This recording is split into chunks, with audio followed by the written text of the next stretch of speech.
So folks, remember, up to this point, there's been a pretty consistent theme and philosophy that we've used multiple times throughout this entire course. And the philosophy is, whenever possible, take an idea, take a concept, and express that concept in matrix format.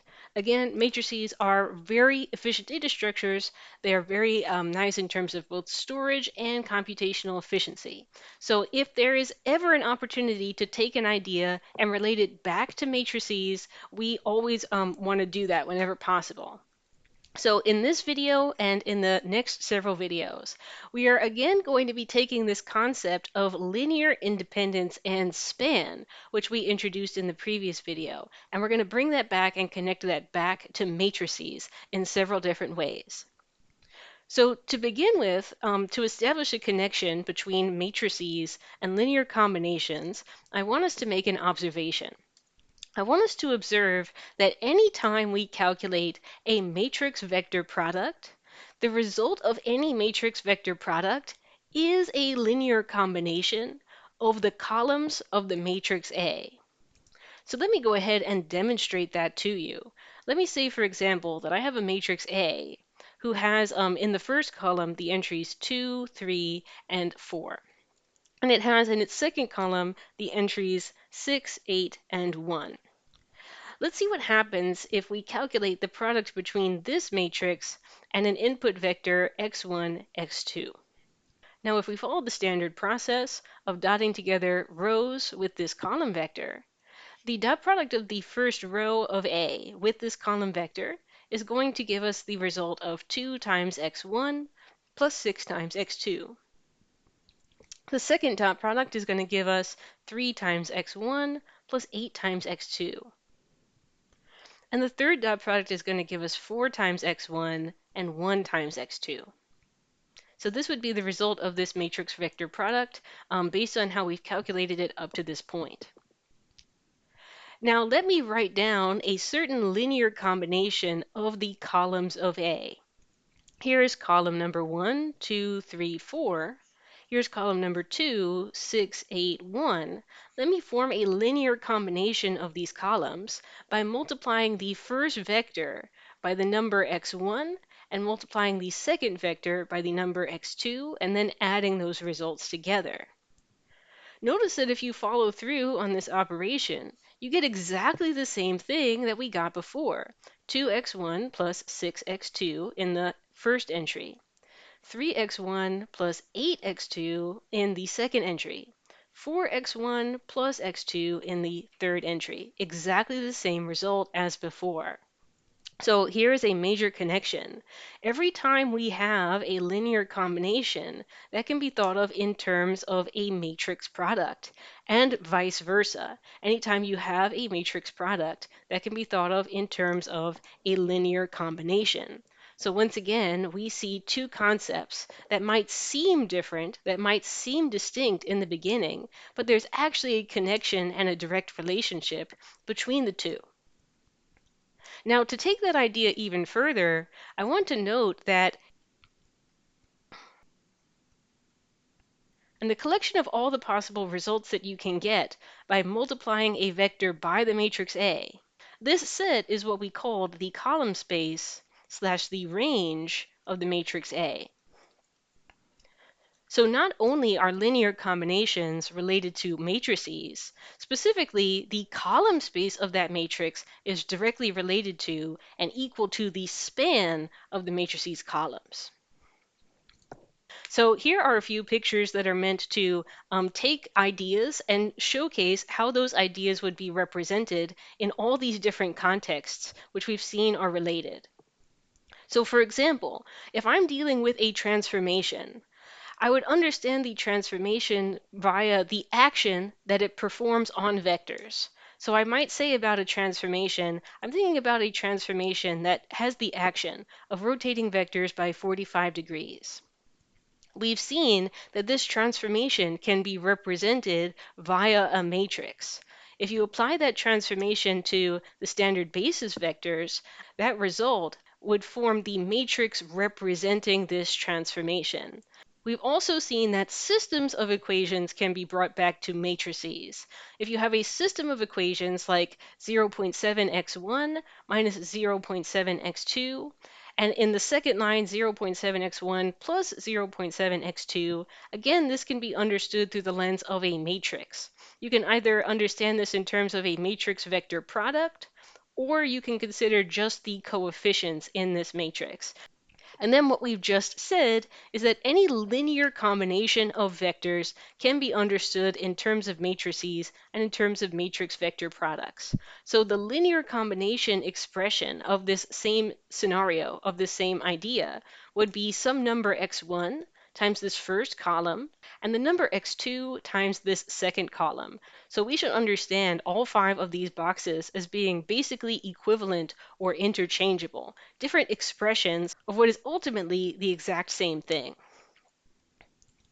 Taking that a bit further, if I have a transformation T, is the vector B in the column space of this matrix? So this question here, using the word range in the context of transformations, is the same as this question here, using the word column space in the context of this coefficient matrix.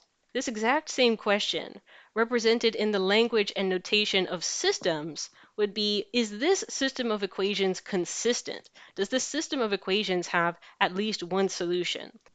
The exact same question in the language of linear combinations would be, is this vector b, 3 minus 1, in the span of the vectors 0, 0.7, 0.7, negative 0.7, positive 0.7?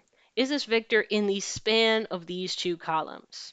So this language in terms of span, again, is asking exactly the same question as this guy asking about range, this guy asking about column space, this guy asking about consistency.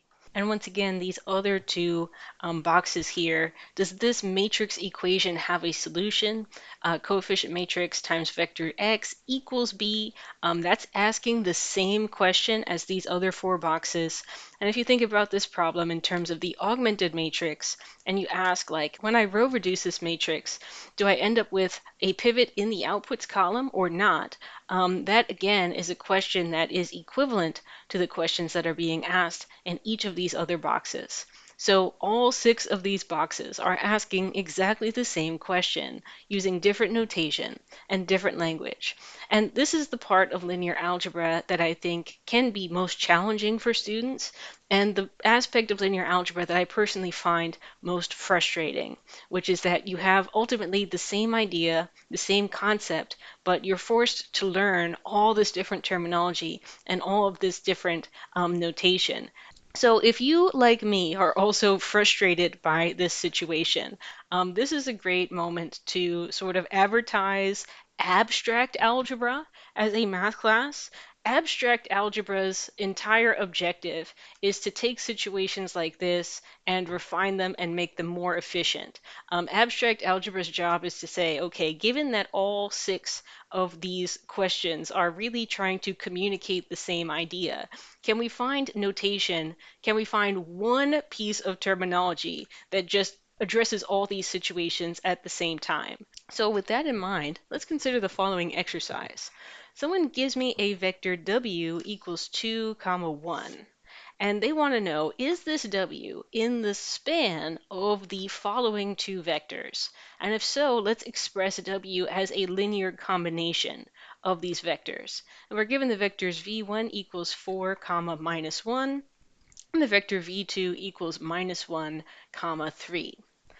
So let's recognize that we are being asked the question of whether this w is in the span of these two vectors. So comparing this question to the chart we have above, we are currently in this position right here. I'm given a specific vector, and I'm asked whether it's in the span of two other vectors.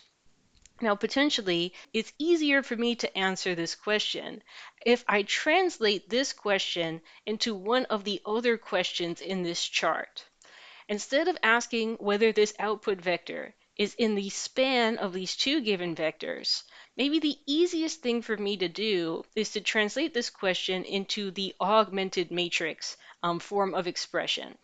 If I use the two vectors v1 and v2 to form the columns of a certain coefficient matrix, and if I augment that coefficient matrix with the output vector w, then I can just row reduce that augmented matrix to see what happens after the Gaussian elimination process has been applied.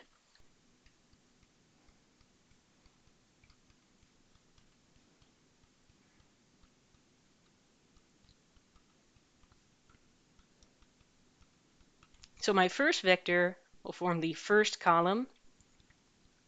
The second vector will form the second column. And then I'll augment that with the output vector that I'm trying to achieve by combining v1 and v2.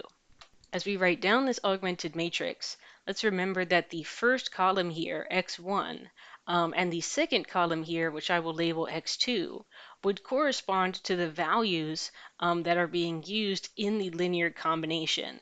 The first value times the first column of the matrix, the second value times the second column of the matrix, being equal to this output vector, w equals 2, 1.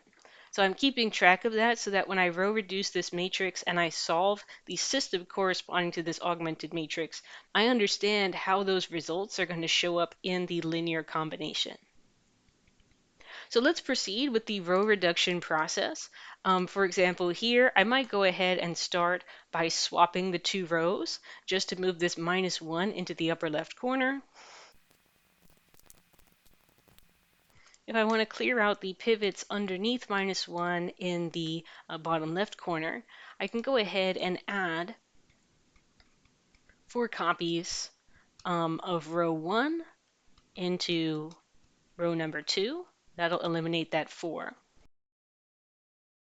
And at this point, I have some options, right? I have now finished the Gaussian elimination process.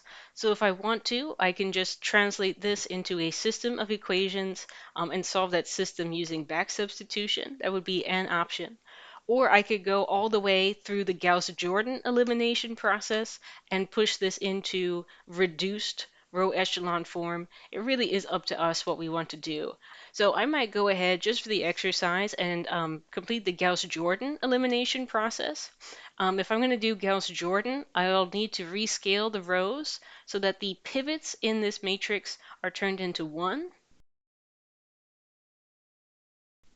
And then in order to eliminate the values above the 1s in this matrix, then all I would have to do is add 3 copies of row number 2 up into row number 1. So let's go ahead and do that.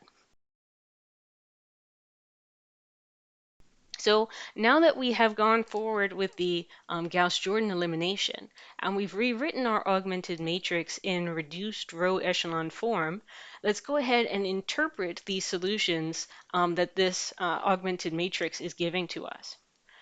So first of all, let's note that this system does have one and only one solution.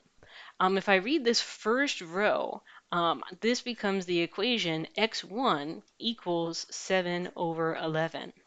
And this second row becomes x2 equals 6 over 11. So not only do we have a solution, not only is our system consistent, it has a single unique solution as well.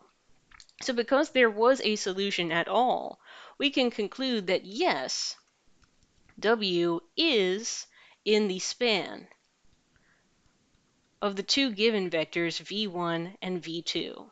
It is possible to combine these two vectors and produce W from that combination.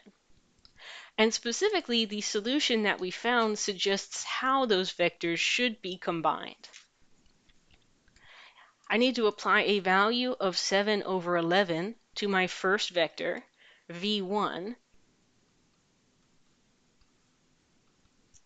and I also need to add in v2, -1, 3. And that should be equal to the W that we were asked to create, 2, 1. We can actually verify by hand that this linear combination is valid. We can verify that this linear combination is valid using vector arithmetic. That would be 28 over 11 minus 7 over 11 minus 6 over 11 plus 18 over 11. And if I combine these fractions, 28 minus 6 is 22. Negative 7 plus 18 is equal to 11. And so when I reduce those fractions, I sure do get 2 comma 1.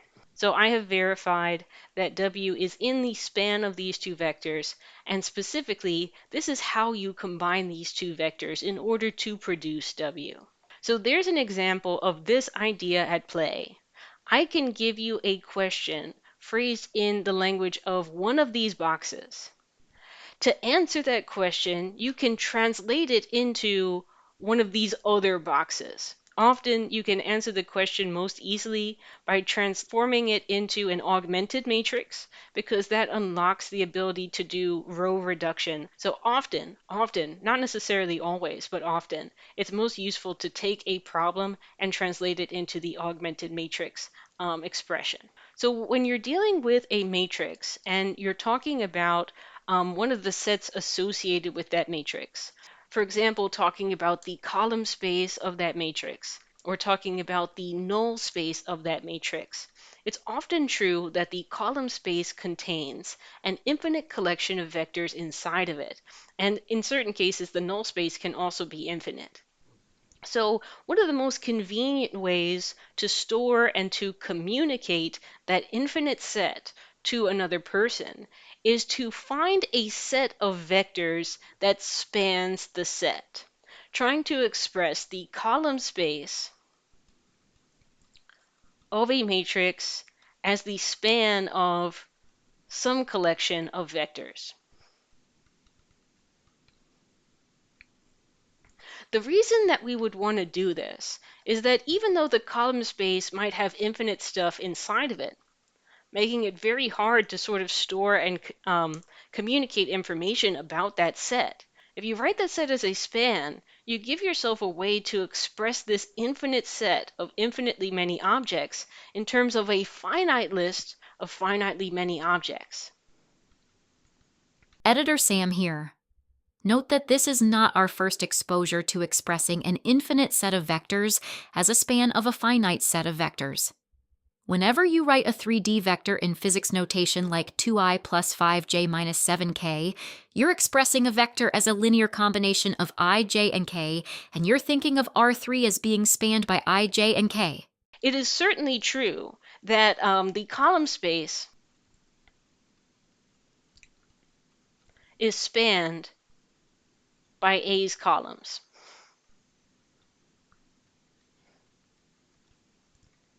However, in the previous video, when we were talking about linear combinations and linear independence, we noted that sometimes when we're dealing with a set of vectors, not all of them are actually required in order to span the set you're talking about.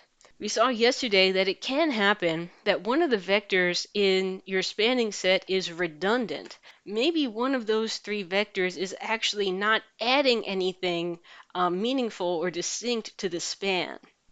We saw that, for example, in this exercise from yesterday, where the span of these three vectors, v1, v2, v3, remained unchanged even if we took the vector v3 and tossed it out. So although it is always true that the column space of A can be formed by the span of A's columns, what I want to emphasize is that sometimes one of the columns of A is redundant. Sometimes one of the columns of A is unnecessary to span the column space. So let's talk about which columns of A are actually necessary and required, which columns of A are not redundant, as we're trying to figure out what spans the column space. To answer that question, there are certain special columns of a matrix which are referred to as pivot columns. Pivot columns of A are the only ones that are actually needed to span the column space. And the pivot columns of A can be found, first of all, by row reducing the matrix.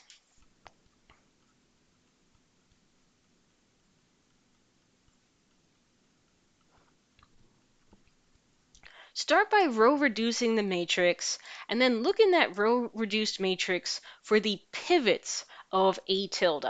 Kind of like what we did when we were figuring out what is the rank of the matrix A.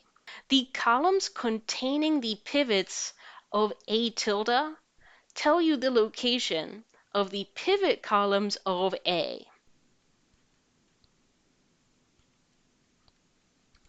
Containing a pivot in A tilde. So let's go back here to this matrix A. Someone says, what are the pivot columns of the matrix? What are the columns of the matrix A that are actually necessary to span the column space?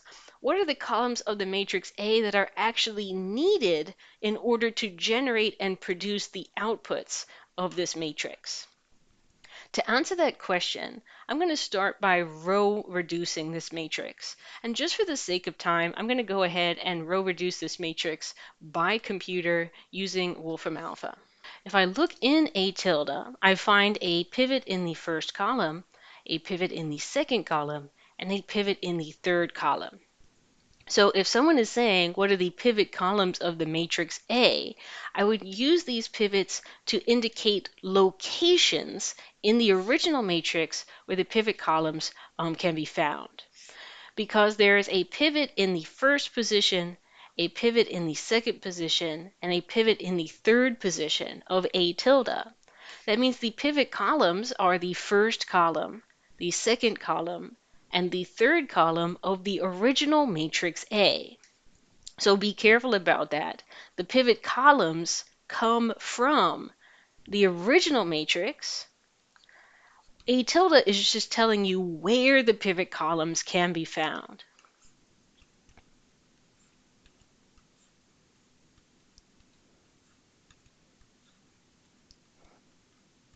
So what this is saying to us, the only vectors that are required to produce outputs are the first three columns here. The last column of A is redundant and is unnecessary. Editor Sam here. Think about this matrix A as the coefficient matrix of a system of equations. One way to see why non-pivot columns are unnecessary is to realize that they correspond to the free variables you get when solving the system. For short, I'll call this V1, V2, V3.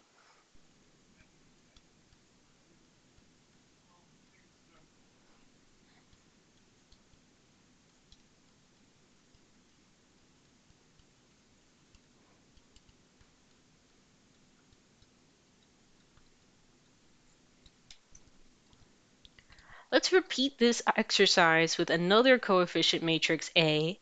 And once again, for time's sake, I'll row reduce this matrix on Wolfram Alpha.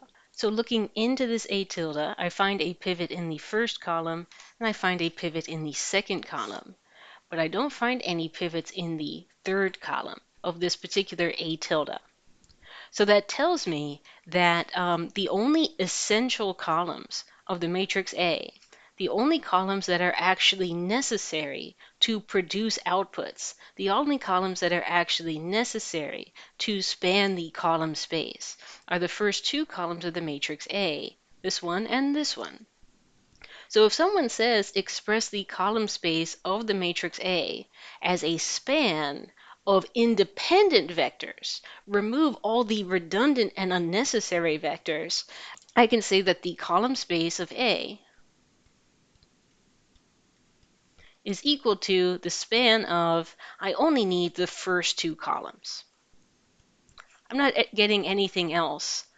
I'm not getting any extra power or any extra information by including this third column of A in that span.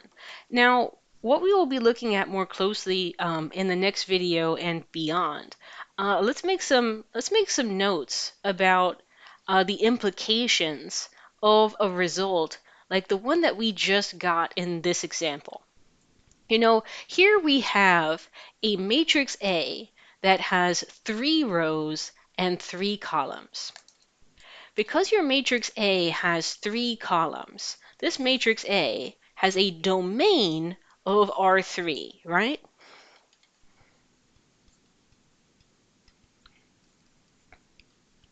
And because the matrix A has 3 rows, I would be getting three-dimensional vectors as a result. So the codomain of A would also be R3, right?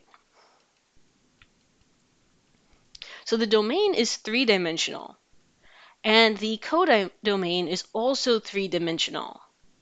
But the actual range of A, the range slash the column space of A, is not three-dimensional, right?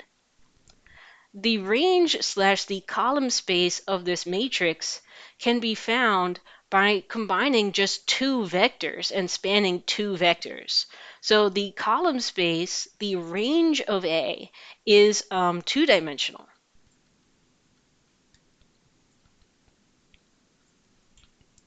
So when I think about the stuff that A is actually producing, A is taking something that is three-dimensional to start, and it's flattening it into something that's two-dimensional, like a plane.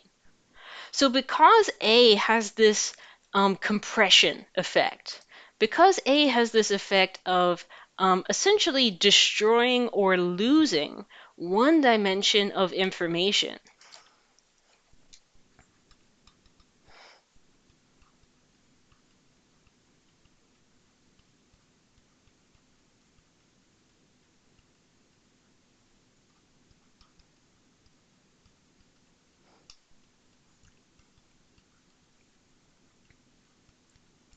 I expect the null space of this matrix, I expect the kernel of this matrix to be one-dimensional as well, because the null space of a matrix represents all the information that the matrix destroys or compresses or loses.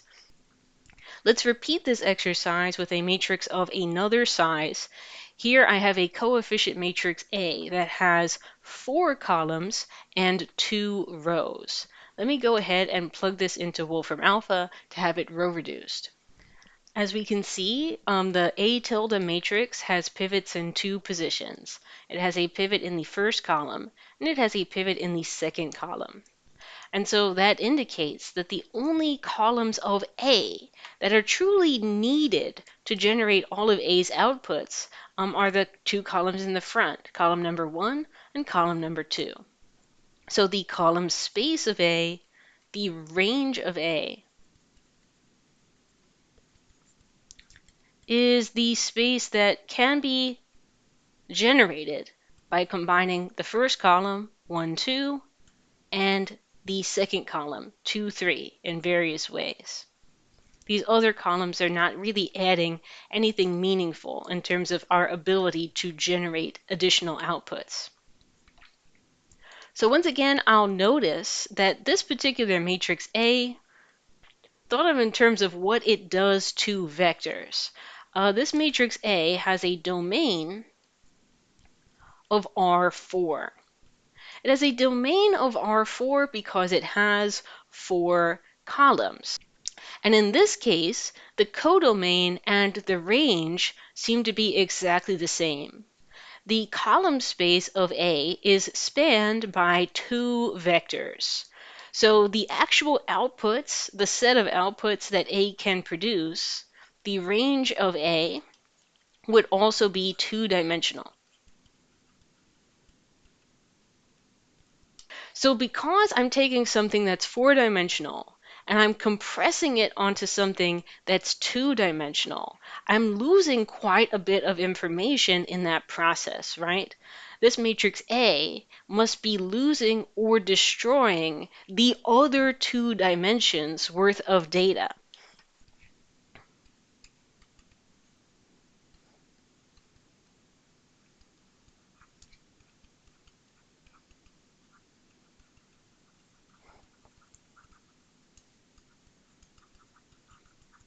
So I would expect that if I looked at the null space slash the kernel of A, the null space slash the kernel being everything that the matrix A destroys, I expect that the null space will be two-dimensional as well.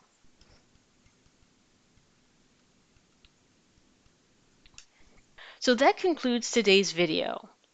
Today we talked about how every time you multiply a matrix by a vector, what's happening during that matrix multiplication process can be understood as a linear combination of the columns of A.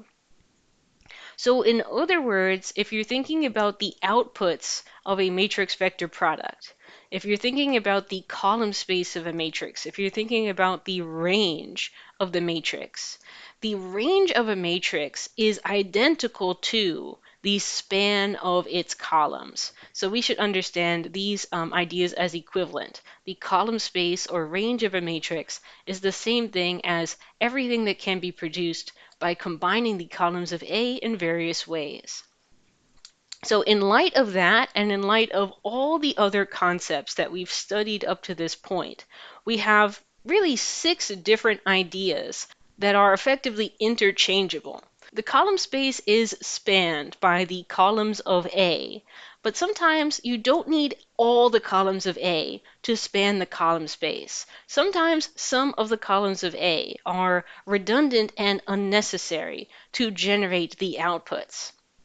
In that case, the essential and the required columns of A are what are called the pivot columns.